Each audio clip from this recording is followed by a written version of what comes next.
Hey, welcome to this week's edition of the Rugged Rundown, and today we're going to talk about why a rugged device is essential in high-risk situations.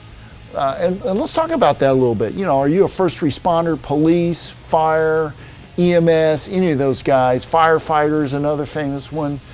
You need a rugged device, and this is why. Number one, environmental resilience. So you're going to want the highest IP rating possible on your rugged device, whether it be a laptop like this Dell Latitude 5424, or maybe a tablet like the FZG1 or FZG2 tablet. You want fully rugged IP rating as high as possible so that you get water resistance, heat resistance. What if you're in a fire?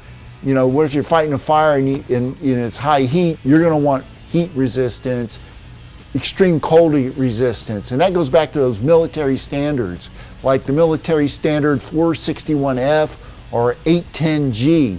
Both of those were designed by the military to create standards for rugged devices in the field.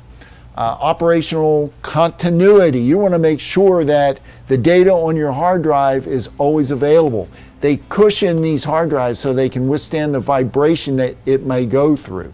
So you're definitely going to want a device that's got that type of standard built to that type of standard, like the military standards. The other part of that is touchscreen. You're going to want to be able to use this touchscreen in the rain.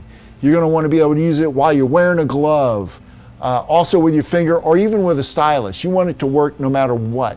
Also, you need daylight readability on the screen, as well as the ability to see the screen in very low light situations.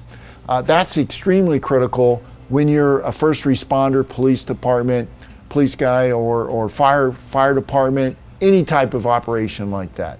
Those are important types of situations, especially that glove. You're wearing protective equipment.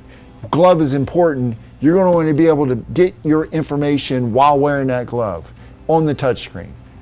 That's very important. Daylight readability, low light readability, touchscreen, glove capable touchscreen. That's what you want. That's all I got for you today. A lot of information, but don't forget to like this video, subscribe to the channel, and I'll see you guys next week.